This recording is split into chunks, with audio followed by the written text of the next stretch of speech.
अवंतीपुर एक विशाल और समृद्ध राज्य था। चारों दिशाओं में उसकी ख्याति फैली हुई थी। वहां के राजा वीरेंद्र सिंह और रानी मालविका न्यायप्रिय और दयालु थे। महल संगमरमर से बना था, बागों में चमेली और कनेर की खुशबू बिखरी रहती थी। पर इस वैभव के बीच एक गहरी कमी थी, संतान का सुख। हर रात रानी मंदिर के दीपक के सामने बैठती और प्रार्थना करती, हे माँ, मेरे आंचल में भी कोई किलकारी गूंजे, मेरी गोद सूनी है, इसे भर दो। राजा उसे सांत्वना देते, मालविका, शायद अभी समय नहीं आया, धैर्य रखो, ईश्वर की इच्छा सर्वोपरि है। वर्ष बीत गए, पूजा पाठ, तीर्थयात्रा, दान सब किया गया, लेकिन किस्मत जैसे मौन थी। एक दिन महल के बगीचे में जब रानी अकेली बैठी रो रही थी, तभी अचानक पत्तों के बीच से एक प्रकाश रेखा फैली। उसमें से एक बूढ़ी साध्वी निकली, चांदी जैसे बाल, माथे पर तेज और कदमों में शांति। रानी ने घबराकर कहा, माँ, आप कौन हैं? साध्वी मुस्कुराई, मैं वही हूँ जो तुम्हारी पुकार सुनने आई हूँ। तुम्हारी गोद सूनी नहीं रहेगी। रानी की आंखें चमक उठीं, क्या सचमुच मुझे संतान का सुख मिलेगा? साध्वी बोली, हाँ, एक कन्या जन्म लेगी, अप्सरा जैसी सुंदर, कमल की तरह कोमल। लेकिन वो थोड़ी देर के लिए रुक गई। रानी के हृदय में भय जागा। लेकिन क्या माँ? साध्वी शांत स्वर में बोली, नहीं, अगर वो सच्चे प्रेम का अर्थ समझेगी तो यही उसका वरदान होगा। यह कहकर साध्वी हवा में विलीन हो गई। बाग फिर शांत हो गया, मानो कुछ हुआ ही ना हो। कुछ महीनों बाद रानी ने एक सुंदर कन्या को जन्म दिया। राज्य में उत्सव मनाया गया, ढोल नगाड़े बजे, दीपक जले और लोगों ने कहा, राजकुमारी देवांशी का जन्म हुआ है। राजा ने सोने की वर्षा करवाई, अनाज और वस्त्र दान किए, पर रानी के मन में साध्वी की बातें गूंजती रहीं, जिसे तुम सबसे नापसंद करोगी। वो अपने मन को समझाती, ये सब भ्रम है, मेरी बेटी का भविष्य उज्जवल होगा। वर्ष बीतते गए, देवांशी बड़ी होती गई। उसके हाव भाव में शालीनता, आवाज में मिठास और आंखों में चमक थी। वो सिर्फ सुंदर ही नहीं, बल्कि दयालु भी थी। महल के नौकरों से लेकर पक्षियों तक सभी उससे प्रेम करते थे। राजा रानी का जीवन अब पूर्ण था। रानी भूलने लगी थी वो भविष्यवाणी। लेकिन नियति ने तो अपना जाल बुन रखा था। जिस पल रानी ने यह सोचा कि अब सब ठीक है, उसी दिन एक अनोखी घटना घटने वाली थी जो उनके जीवन की दिशा बदल देगी। राजकुमारी देवांशी अब 16 वर्ष की हो चुकी थी। उसका रूप और तेज देखकर लोग कहते, मानो चांद धरती पर उतर आया हो। वो सिर्फ रूपवती ही नहीं, बल्कि बुद्धिमान और विनम्र भी थी। हर सुबह वो मंदिर में जाकर फूल चढ़ाती, फिर बाग में बच्चों के साथ खेलती। राज्य की प्रजा उसे दयामयी राजकुमारी कहकर पुकारती थी। एक दिन रानी मालविका ने राजा से कहा, अब हमारी बेटी विवाह योग्य हो गई है, उसका स्वयंवर रखा जाए। राजा मुस्कुराया, हाँ, अब समय आ गया है कि उसे योग्य वर मिले। घोषणा हुई, राजकुमारी देवांशी का स्वयंवर 10वें दिन आयोजित होगा। देश विदेश से राजकुमार आने लगे। किसी के पास सोने का मुकुट था, किसी के पास बहुमूल्य रत्न। महल में चहल पहल मच गई। हर दिशा से शहनाइयों की गूंज सुनाई देने लगी। स्वयंवर के दिन महल मोतियों से सजा हुआ था। सुरभित पुष्पों की माला दीवारों पर लटकी थी। सूरज की किरणें राजमहल के गुंबदों पर पड़ रही थी, मानो स्वयं सूर्य इस उत्सव का साक्षी हो। देवांशी राजसी वेशभूषा में सजी थी। गुलाबी रेशम का परिधान, माथे पर चंद्रकला और हाथों में कमल की माला। उसके पिता गर्व से उसे देख रहे थे। सभा में 100 से अधिक राजकुमार बैठे थे। हर कोई चाहता था कि वो देवी सी राजकुमारी उसकी जीवन संगिनी बने। ढोल बजने लगे और स्वयंवर प्रारंभ हुआ। उसी समय अचानक महल के द्वार से एक अजीब सी हलचल हुई। सैनिक चौंक गए। राजा ने पूछा, क्या हुआ? एक सैनिक भागता हुआ आया, महाराज, बाहर एक बंदर खड़ा है। सभा में हल्की हंसी फैल गई। बंदर यहाँ? राजा ने भौहें सिकोड़ ली। उसे भगाओ, ये स्थान कोई तमाशा नहीं। लेकिन सैनिकों के कुछ करने से पहले ही वो बंदर अंदर चला आया। सबकी आंखें उसकी ओर उठ गईं। वो साधारण बंदर नहीं था। उसके गले में सोने के धागों से बुनी माला थी और हाथ में एक कमल पुष्प। उसकी आंखें गहरी और शांत थीं, मानो वर्षों का ज्ञान उनमें छिपा हो। देवांशी ने देखा और उसके हृदय में कुछ कांपा। वो भय नहीं था, वो एक अजीब सी करुणा थी, मानो किसी पुराने परिचित को देख लिया हो।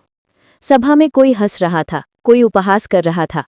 राजकुमारी के स्वयंवर में बंदर आया है, शायद उसे भी दुल्हन चाहिए। राजा क्रोधित हो उठा। अरे पागल प्राणी, ये मनुष्यों का स्थान है, जाओ यहां से। पर बंदर ने किसी की बात का उत्तर नहीं दिया। वो सीधे सिंहासन की ओर बढ़ा और देवांशी के सामने आकर झुक गया।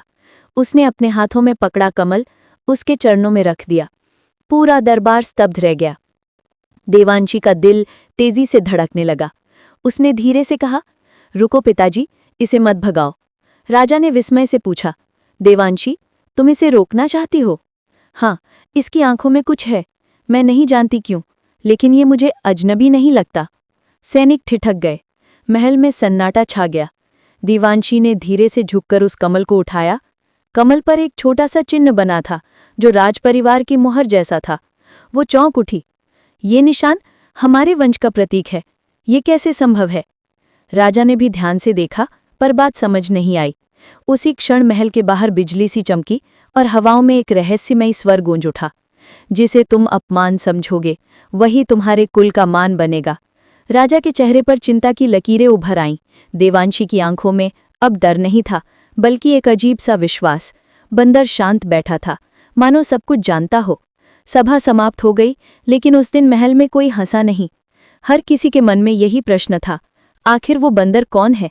और देवांशी के मन में, क्यों उसकी आंखों में मुझे अपना अक्स दिखाई देता है? रात बीत चुकी थी, पर अवंतीपुर महल में नींद किसी की आंखों में नहीं थी।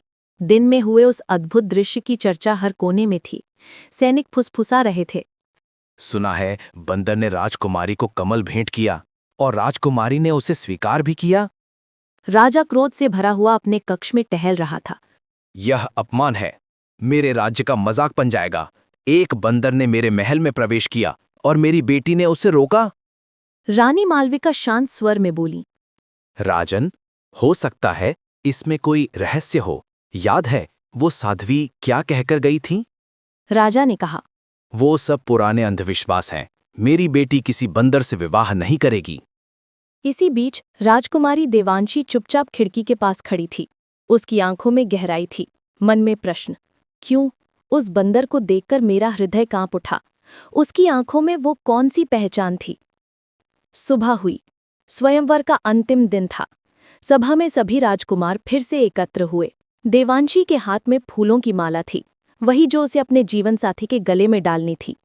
राजा ने घोषणा की, जिस राजकुमार को राजकुमार ये माला पहनाएगी, वही उसका वर कहलाएगा। देवांशी उठी। सबकी नजरें उस पर थी। एक एक कर राजकुमारों के सामने से गुजरी। किसी के पास वैभव था, किसी के पास बल, पर देवांशी का हृदय शांत नहीं था। वो जैसे किसी अदृश्य आवाज की प्रतीक्षा कर रही थी। और तभी सभा के दरवाजे पर वही बंदर फिर से प्रकट हुआ। सैनिकों ने उसे रोकना चाहा, पर इस बार राजा ने भी कुछ नहीं कहा। वो बस मौन रह गया। देवांशी की सांसें थम गईं। बंदर धीरे धीरे उसकी ओर बढ़ा, फिर जमीन पर झुक गया। उसकी आंखें नमी से भरी थीं। देवांशी के हाथ कांप उठे। उसने उस बंदर को देखा, फिर फूलों की माला की ओर देखा। सभागार में सन्नाटा छा गया। फिर उसने माला उठाई और सभी की हैरानी के बीच वो माला उस बंदर के गले में डाल दी। सभा में हड़कंप मच गया। कहीं से हंसी की आवाज आई, कहीं से तिरस्कार की। राजा क्रोध से कांप उठा। देवांशी, क्या तुम पागल हो गई हो? यह हमारे कुल का अपमान है। देवांशी के आंखों से आंसू बह निकले। पिताजी, मैं नहीं जानती क्यों, पर मेरा मन कहता है कि यही मेरा भाग्य है। मैं इसे ठुकरा नहीं सकती। राजा ने गुस्से में सिंहासन की तलवार उठाई, पर तभी अचानक महल की छत से तेज प्रकाश फैल गया। हवा में वही साध्वी प्रकट हुई, वही जो 16 वर्ष पहले आई थी। उसका स्वर गूंजा, राजा वीरेंद्र सिंह, तुम भूल गए मैंने क्या कहा था? तुम्हारी बेटी उसी से विवाह करेगी जिसे तुम सबसे नापसंद करोगे, और वही उसे सच्चे सुख का मार्ग दिखाएगा। सभा स्तब्ध रह गई। राजा का चेहरा पीला पड़ गया। माँ, तो ये वही भविष्यवाणी थी? साध्वी ने सिर हिलाया। हाँ, यही समय था। ये विवाह भाग्य का नहीं, आत्मा का बंधन है। इसे कोई नहीं तोड़ सकता। राजा की आंखों में आंसू आ गए। वो नीचे झुका और देवांशी के सिर पर हाथ रखकर बोला, अगर ये तुम्हारा भाग्य है बेटी, तो मैं इसे स्वीकार करता हूं। देवांशी के आंसू अब शांति में बदल गए। उसने उस बंदर की ओर देखा। वो उसे धीरे से निहार रहा था, जैसे कह रहा हो, अब मेरा समय शुरू हुआ। कुछ समय बाद राजकुमारी और उस बंदर का विवाह हुआ। न शाही शानो शौकत, न संगीत, न रथ, बस जंगल के किनारे साध्वी की उपस्थिति में अग्नि के 7 फेरे। देवांशी ने प्रण लिया, मैं तुम्हें जैसे हो वैसे ही स्वीकार करती हूं, चाहे सुख आए या दुख, मैं तुम्हारे साथ रहूंगी। राज्य भर में हंसी उड़ाई गई, ताने मारे गए। राजकुमारी ने बंदर से शादी की, लेकिन देवांशी के चेहरे पर अजीब सी शांति थी। वो अपने पति के साथ महल छोड़कर जंगल के एक छोटे से कुटीर में रहने चली गई। वहीं से शुरू हुआ उसके सच्चे प्रेम और त्याग का अध्याय। राजकुमारी देवांशी अब अपने पिता के महल से बहुत दूर एक घनी जंगल के बीच बने कुटीर में रहने लगी थी। वहां न रेशमी वस्त्र थे, न शाही भोजन, बस मिट्टी की दीवारें, बांस की छत और चारों ओर पेड़ों की फुसफुसाहट। पर आश्चर्य की बात ये थी कि देवांशी ने कभी शिकायत नहीं की। हर सुबह वो पास की झील से पानी भरती, लकड़ियां लाती और मिट्टी के चूल्हे पर रोटी बनाती। वो धीरे धीरे उस बंदर के साथ जीवन बिताने की कला सीख रही थी। बंदर उसका हर पल ध्यान रखता। वो उसके लिए ताज़े फल लाता, कभी सिर पर छत के पत्ते ठीक करता, तो कभी उसके कपड़े सुखाने में मदद करता। देवांशी को अब एहसास होने लगा था कि ये साधारण बंदर नहीं है। एक रात बारिश तेज हो रही थी। कुटीर की दीवारों से पानी टपकने लगा। देवांशी ने कांपते हुए कहा, आज ठंड बहुत है। बंदर तुरंत लकड़ियां लाया, आग जलाई और फिर चुपचाप एक कोने में बैठ गया। उसकी आंखों में एक अजीब सी उदासी थी। देवांशी ने ध्यान से देखा, तुम हमेशा मौन रहते हो, क्या तुम मुझसे कुछ कहना चाहते हो? बंदर ने कोई उत्तर नहीं दिया, बस उसकी आंखें आंसुओं से चमक उठीं। देवांशी का हृदय भर आया। वो उसके पास गई, उसके सिर पर हाथ रखा। मैं नहीं जानती तुम कौन हो, पर मुझे विश्वास है तुम साधारण नहीं हो। तुम्हारी आत्मा बहुत पवित्र है। उस रात देवांशी सो नहीं सकी।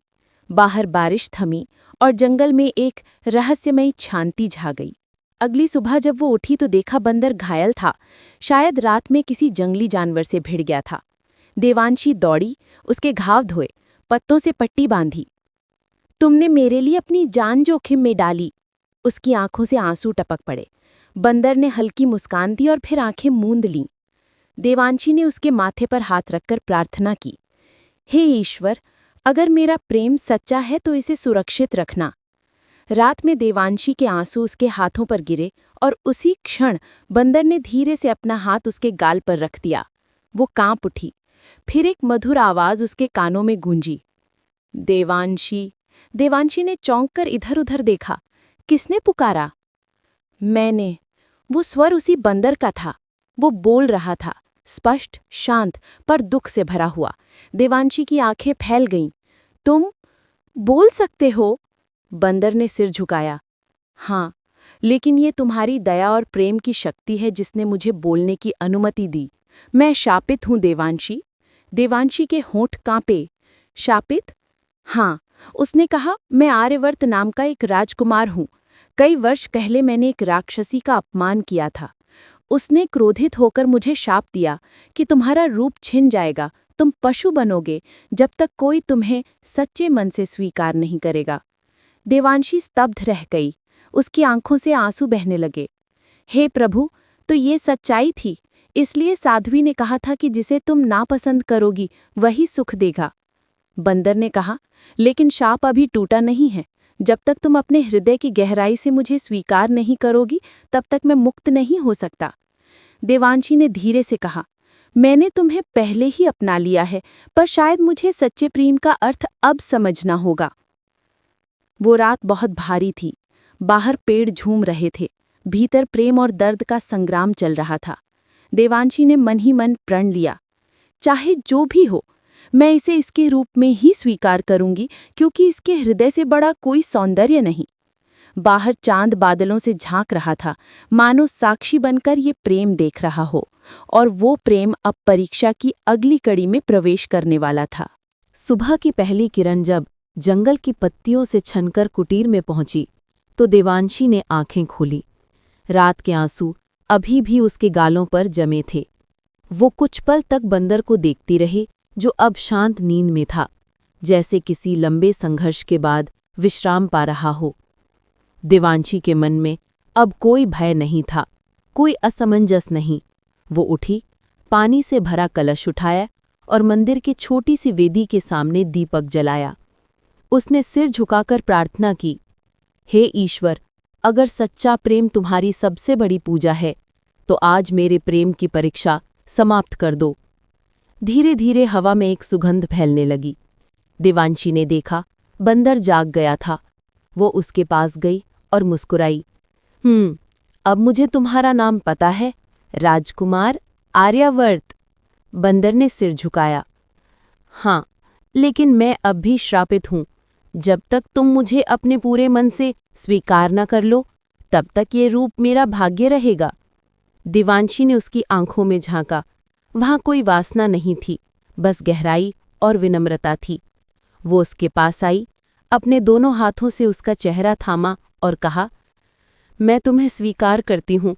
जैसे तुम हो वैसे ही। तुम्हारा रूप नहीं, तुम्हारा मन ही मेरा सत्य है। जैसे ही ये शब्द उसके होंठों से निकले, पूरा वातावरण बदल गया। तेज हवा चली, पेड़ों की डालियां झूमने लगीं, आसमान में बिजली चमकी और बंदर के शरीर से एक तेजस्वी प्रकाश निकलने लगा। देवांशी घबरा गई, पर उसने हाथ नहीं छोड़ा।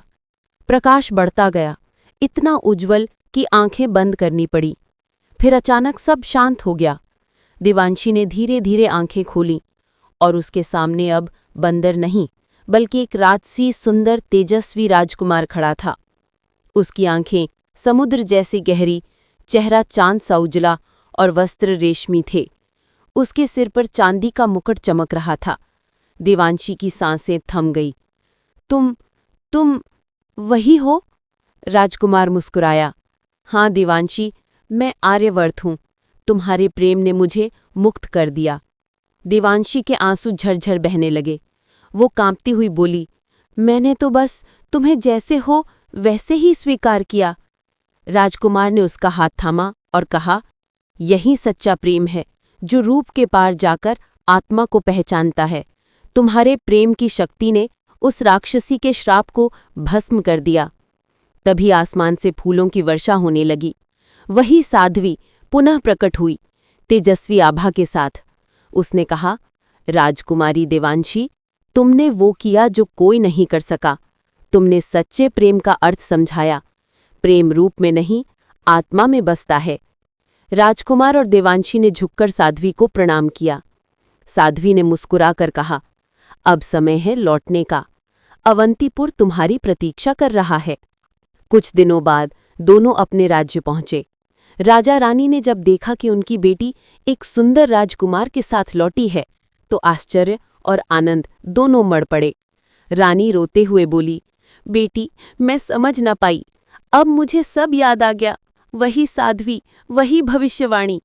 राजकुमार आर्यवर्त ने विनम्रता से कहा, माताजी, आपके विश्वास की परीक्षा थी, पर आपकी बेटी ने अपने प्रेम से असंभव को संभव कर दिया। राजा ने उन्हें गले लगाकर कहा, आज मुझे गर्व है कि मेरी बेटी ने सिखाया कि सच्चा कुलवंश खून से नहीं, हृदय की पवित्रता से बनता है।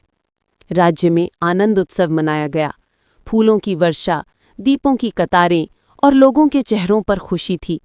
देवांशी और आर्यवर्त का राज्य अभिषेक हुआ। उन्हें लोग प्रेम की मूर्ति कहकर पुकारने लगे। रात को जब महल शांत हुआ, देवांशी बालकनी से चांद को देख रही थी।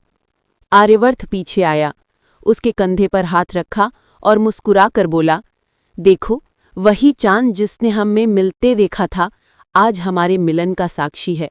देवांशी ने उसकी ओर देखा और कहा, और मैं प्रार्थना करती हूँ, दुनिया में हर किसी को ऐसा प्रेम मिले जो रूप नहीं, आत्मा को पहचाने।